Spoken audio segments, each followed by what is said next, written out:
It's finished here at the J Davidson Stadium, Altrincham 1, Carlisle United 2. Manager Phil Parkinson joins us. Phil, a game that certainly had a bit of needle, the conditions certainly played their part, but unfortunately we came up on the wrong end of the result.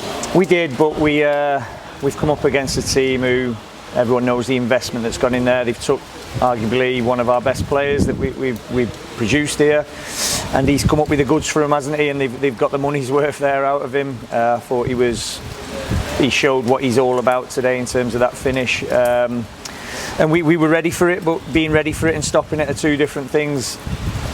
I felt to a man though, after the performance last week, they showed what it takes to play for Altrincham today.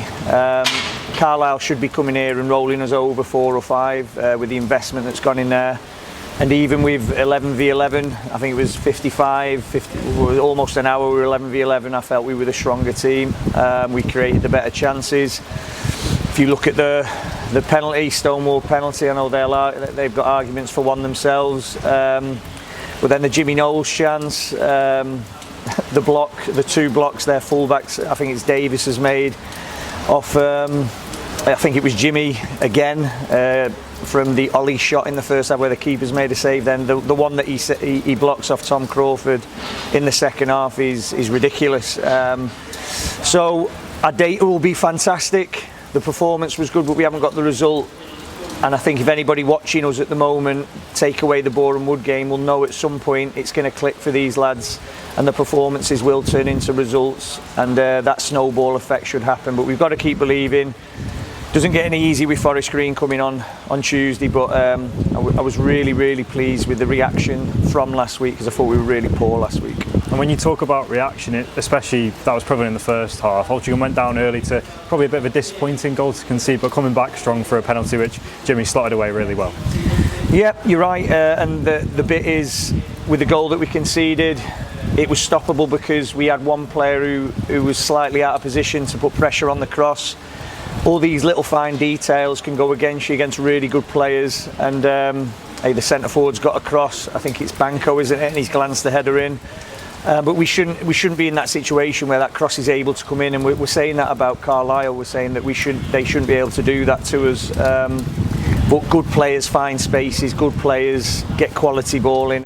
In terms of those players that you brought into the starting lineup, and I want to touch on that back four as well. Tyler Golden on the right, and then Lewis Banks centre half. Was that maybe thinking Regan Linney on their left hand side to stop that, and of course the experienced players they have in their front line as well? Yeah, definitely. Well, when Regan was here, him and Tyler had a little bit of needle a lot of the time, because the fullback and winger in training, going against each other, playing alongside each other. So definitely knew each other well, and we wanted to keep a +1 against him as much as possible, because he likes to come inside. I think we had a +2 when he did that, and he still managed to score, because that's the quality of the man. So yeah, we definitely had a specific game plan, and I thought all of them played exceptionally well. They're so unlucky to have conceded 2 goals. I think we've had, bar a couple of set pieces where scrambles are in the box, I think they've had 2, maybe 3 shots. So that's full credit to the shift that the lads have put in, the defensive discipline that they've showed. But that's what quality players do, experienced players. That's what people pay for, to be able to get teams over the line in games like that. So full credit to Carlisle for coming here and getting that result when we were the better team for me. And in a game that you say had a bit of need, there was 2 red cards, and that's 2 in 2 games for Altrincham. Now, is that a little bit of a worry for you? Not really. It was a really competitive game, wasn't it? And lads are putting everything on the line. So they've had 1 for 2 yellows, haven't they? I think Tom's had 2 yellows there.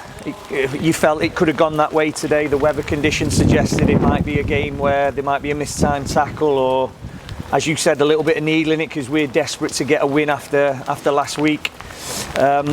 So yeah, I could see that coming for both teams in some capacity, especially the way the game was going.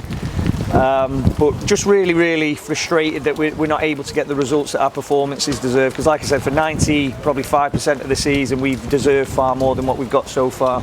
And you mentioned that need for a win. It's a quick turnaround now as we look ahead to Tuesday against Forest Green. How do you prepare for that one? Recover, prepare, give the lads the information that you need to come up against a really athletic, mobile, entertaining, expansive Forest Green. Robbie's got them playing some really good stuff. And again, there should be as well the investment that's gone in at Forest Green, like at Carlisle. It's night and day to what we can do here. But listen, it's not all about money. It's about effort, endeavour, what you do with lads on the training pitch, how much they believe in what you do, and you can bridge massive gaps.